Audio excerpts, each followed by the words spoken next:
মিষ্টি fried rice তো প্রায় প্রত্যেকে খেয়েছেন, কিন্তু ঝাল ঝাল স্পাইসি ফ্রাইড রাইস আশা করি খাননি।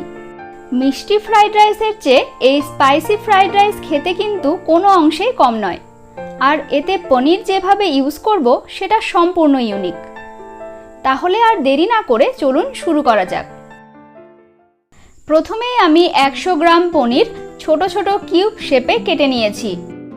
এবার এই পনিরগুলোর টেস্ট বাড়ানোর জন্য অ্যাড করছি 1 চামচ কর্নফ্লাওয়ার, হাফ চামচ লাল লঙ্কার গুঁড়ো আর 1 চামচ টমেটো সস।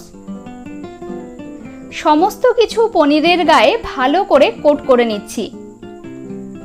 খুব হালকাভাবে করবেন যাতে পনিরগুলো ভেঙে না যায়। 10 মিনিট রেস্টে থাক। পরের স্টেপে পনিরগুলো কি করে ইউজ করব তা একটু পরেই দেখতে পাবেন। এই ফাঁকে ফ্রাইড রাইসের ভাত রেডি করে নিচ্ছি। প্রায় 150 গ্রাম বাসমতি চাল দিয়ে আজকে রেসিপিটি করছি।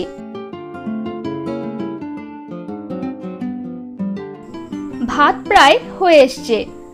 ঝরঝরে ভাত রেডি করার জন্য মাড় ঝরানোর পর একটু ফ্যানের বাতাসে কোনো ছড়ানো পাত্রে ছড়িয়ে রাখলে খুব ভালো হয়। ওভেনে কড়াই গরম হতে বসিয়ে দিয়েছি। কড়াইয়ে দিচ্ছি 3 চামচ তেল ও হাফ চামচ ঘি।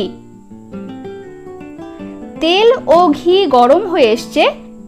দিয়ে দিচ্ছি 7-8টি কাজু বাদাম ও 6-7টি কিশমিশ। মিডিয়াম ফ্লেমে হালকা ব্রাউন করে ভেজে তুলে নিচ্ছি। ওই তেলেই এবার পনিরগুলো একে একে দিয়ে দিচ্ছি।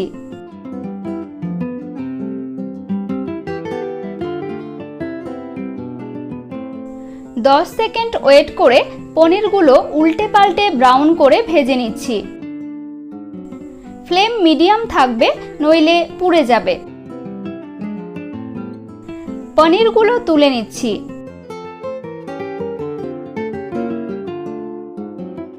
দিচ্ছি এলাচ থেতো, লবঙ্গ, দারচিনি। এরপর সবজিগুলো দিয়ে দিচ্ছি।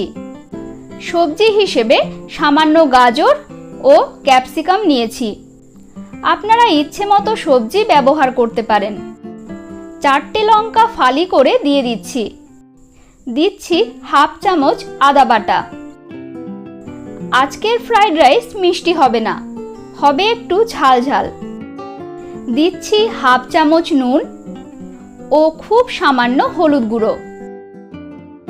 ভালো করে সবজিগুলো নরম হয়ে আসা অবধি ভেজে নেব। ফ্লেম লোই থাকবে।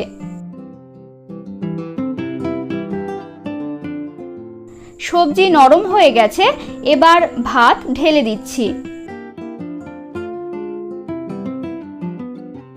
পনির আর কাজু কিশমিশ ঢেলে নিচ্ছি। এবার ভালো করে সমস্ত কিছু মিশিয়ে নেব। দিচ্ছি সামান্য নুন আর ধনেপাতা কুচি। 2 মিনিট নাড়াচাড়া করে গরম গরম সার্ভ করুন। বাড়িতে একবার ট্রাই করুন আর কেমন হয়েছে কমেন্ট করে জানাতে ভুলবেন না। শেষ অবধি সঙ্গে থাকার জন্য ধন্যবাদ। Bye bye.